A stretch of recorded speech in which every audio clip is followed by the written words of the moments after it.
Welcome to this month's edition of Beyond the Pole on Vice Versa Media Ghana.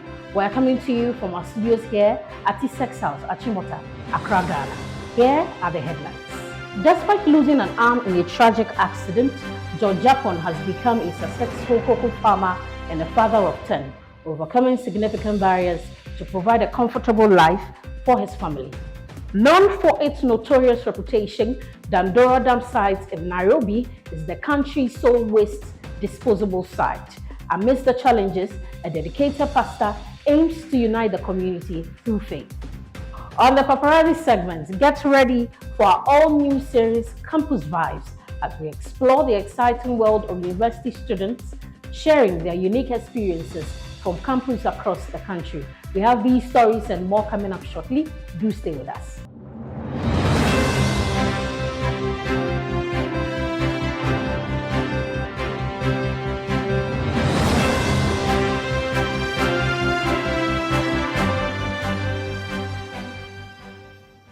Welcome back. This is Beyond the Pole on Vice Versa Media Ghana. We begin in Kumikrom in the Western North region, where George Japon is a successful cocoa farmer and a father of 10. Despite losing an arm in a tragic accident at a young age, he did not allow his setback define him. Instead, he has transformed his challenges into a powerful narrative of triumph and perseverance, breaking barriers, providing a comfortable and fulfilling life for his family. This year's Father's Day, we celebrate his unwavering strength and dedication, honoring him as a true inspiration for all. Kumikrom is a distant village located around Seshibekwe in the Western North region of Ghana. This village is home to many cocoa farmers, including George Japon, a 60-year-old cocoa farmer who owns and manages a 160-hectare cocoa farmland with one hand. Mr. George Japon, and Dandora friend Mr. Kete. My name is George Japon, but I'm popularly known as Mr. Kete. I'm a cocoa farmer and I began this trade in 1987. In an interview, Mr. Japon shares his journey to adversity. Oh, according to me, Papa, no, ankasa chere say, fear doing some coffee doing what you According to my father, I was between the ages 17 and 18 when I got involved in the accident. It was around the Easter festivities. My parents asked that we plug some pears, visit the marketplace and sell them so we can acquire some funds to support our living costs. My siblings and I climbed some pear trees, but unfortunately, I lost my grip and fell. Due to the nature of the injury, the only solution was amputation. Things were never the same afterwards. How my life would turn out was a major concern for my parents, but the selling of the next things did not cross their mind. They did not enroll me into any skill training. I felt my father was always discouraged.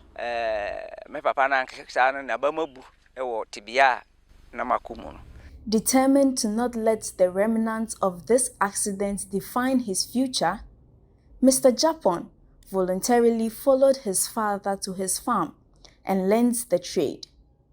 Years later, he decided to start his own cocoa farm.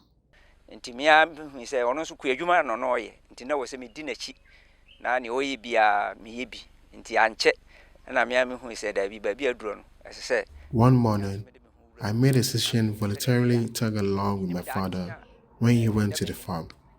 I tried to perform the various farming activities to the best of my abilities. After some time, I decided to use the knowledge I acquired from my dad and start my own cocoa farm. I did not know what the future held for me, but becoming a silver beggar was not going to be it. I started as little as I can and now I have a family of my own, and using the profits from my cocoa farm, I provide for them.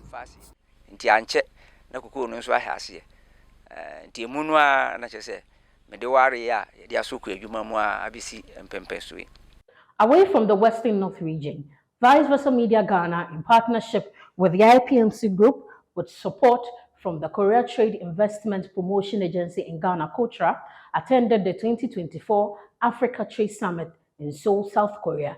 This is to bring key experts to convene and discuss key issues, including industrial development, trade expansion, food and mineral security, climate change responses.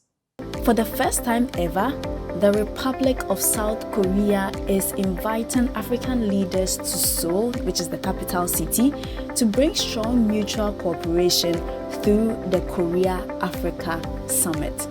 Now, under the theme, The Future We Make, Shared Growth, Sustainability, and Solidarity, the summit seeks to tackle global issues around food security, supply chain stability, health security, and climate change.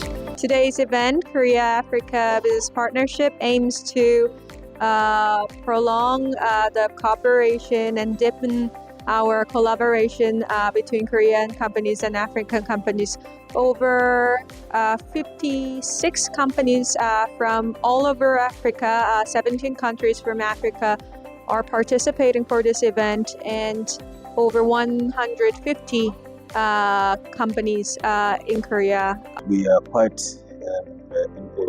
interested a lot with the management that has organized all the meetings that we have been participating on today, which has been showcasing some of equipments that can really benefit the Kingdom of Eswatini and make it a much better and safer country. Definitely, this opportunity will leverage the level of engagement with other sectors that we aim to bring up to Africa, in Mozambique in particular. Actors in different industries. We've learned about the huge potential we have in Africa, especially in the energy and agriculture sector. And we've learned that there's really much to be done, and we need more innovation in terms of the way we approach this funding of these projects, and the whole cycle of development, implementation, and monitoring. Moving on, World Environment Day is annually observed on June 5. It serves as a powerful reminder of our collective responsibility to safeguard the environment. It highlights the critical role that land restoration plays in combating desertification and building resilience against drought. By rejuvenating degraded lands and promoting sustainable practices, we can ensure a healthier and more sustainable future for generations to come. World Environment Day is observed on June 5th every year, emphasizing on the theme land restoration, desertification, and drought resilience. This global event aims to raise awareness about the urgent need to address environmental degradation and climate challenges. In an interview with Dr. John Krugu, the Executive Director of the Environmental Protection Agency in Ghana, he shares the significance of the day. World Environment Day is a day set aside for the entire world to recognize and reflect over the anthropogenic activities, that is, human activities that has an impact. There are two things that impact on the environment. One is natural, but the other one is anthropogenic, and that one is within the control of man.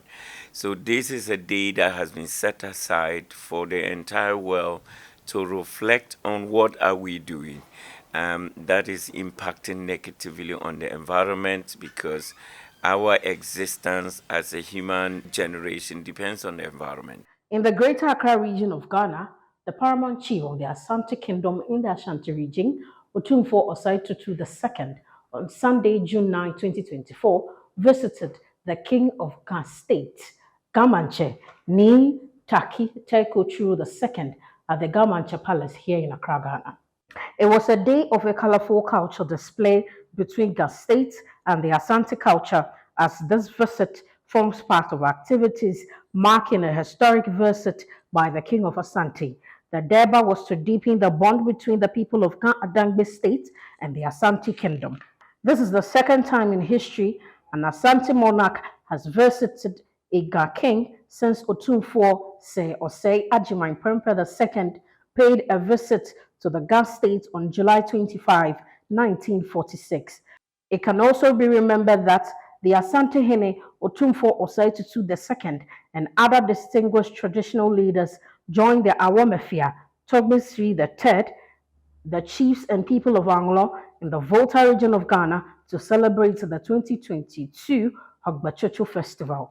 The Asantehene's historic presence on the Anglo land and at the Hogbachocho Festival was the first time in 120 years by any Asantehene. The last Asantehene to do so was Asantehene Kofi Kakari in the 19th century. This recent event follows Gamancha's recent participation in the 25th anniversary celebration of Otumfuo Osei-Tutu's ascension to the throne, as well as his 74th birthday celebration. Addressing the Deba, Asantehene called for unity among all chiefs in the country and emphasized that the Ghana Dangbes and Asantes must come together to ensure development not only for the two kingdoms but Ghana at large. Otumfuo donated an amount of 500,000 Ghana cedis towards the Ghana Education Endowment Fund for brilliant but needy children in the Gas state. Let's bring you some international news now. The Dandora dumpsite, covering 30 acres in the northeast suburbs of Nairobi in Kenya, is the sole dumpsite for the city's daily waste. Despite its notorious reputation, Pastor David Karisa, founder of Rock Ministry, has established a church within the dumpsite where he aims to unite the community through faith. Despite challenges like his church sinking into the garbage, these obstacles have only strengthened his resolve to continue evangelizing and reforming the youth in the area. There's more in the following reports.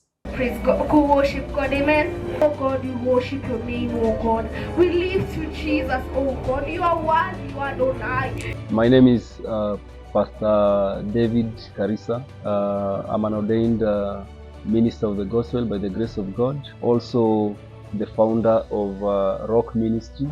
One of the challenges that the young people have, they have this uncertainty of the future. They don't know what the future holds for them. They don't know what tomorrow holds for them. And now without the proper guidance and mentorship, they find themselves in the wrong path. So it has been the desire in my heart just to be that beacon, that big brother to that young boy, young girl, at least to share a little bit of experience of what we've seen or what we know of what the Word of God speaks. And that has been that passion that drives me to reach out to the young people. The people at the very bottom ranks of the socio-economic ladder come here as their last hope to make a living from scavenging the waste and exposing themselves to tremendous pollution.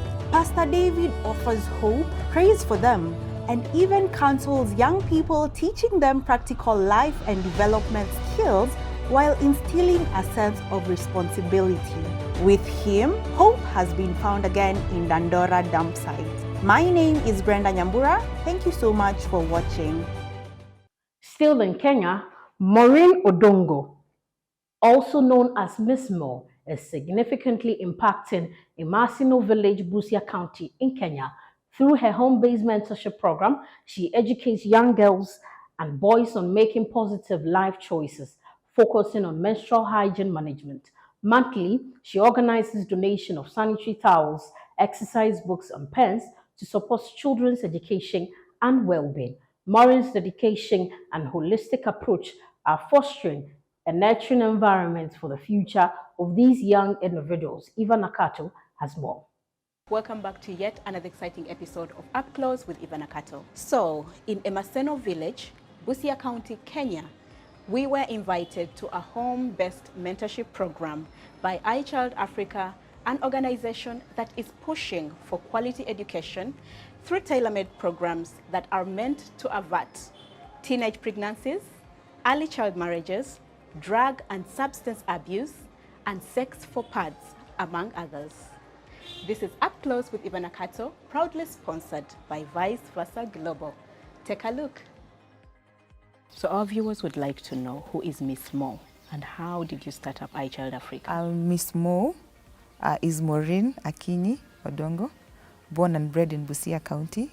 I went to my primary in Busia here, St. Teresa's Primary, then went for my high school in my girls' high school, Vokoli. It's still in Western Province. Then went for my diploma in Kenya Institute of Mass Communication in Nairobi. And then I came and did my degree here at Maseno University. It was quite difficult for me. And I have 2 children. The big one is in high school, the first one, and the little one was, that was in 2020. My baby was 3 years. So surviving with that child in Nairobi, in the COVID environment, was very difficult. So I had to come back home to my mother's place. Yeah. So just sitting around in the house, idling, no work, no nothing. I began volunteering for other organizations. Yeah. So from volunteering, I realized my passion for children. And someone told me, that is Rose Wandaki, you are good at what you do. Why can't you just pursue your own and impact on these children? Because you have that passion. And that's how iChild Africa was born. Just being a mother at a young age was quite a challenge because you have to merge your education and parenting never ends, the responsibilities and everything. So based on what I went through and being a firstborn in my family, I thought like somebody else should not go through what I went through. So that's iChild Africa. So I'm trying to let the boys and girls avoid walking in paths that I should have avoided when I was a teenager. So I'm guiding them towards the right direction based on experience. Some of the projects I'm working on are school-based mentorships, where we go to schools and mentor the boys and girls while they're in their school setup. And we have the home-based mentorship, where we mentor the boys and girls, but now from the home setup. But we maintain the age limit of 12 to 19 years. And we are breaking the silence when it comes to menstrual hygiene. We are also teaching them how to safely use the menstrual products and how to safely dispose the menstrual products. Let's go over to my colleague Mary Awah, who is on standby with paparazzi segment.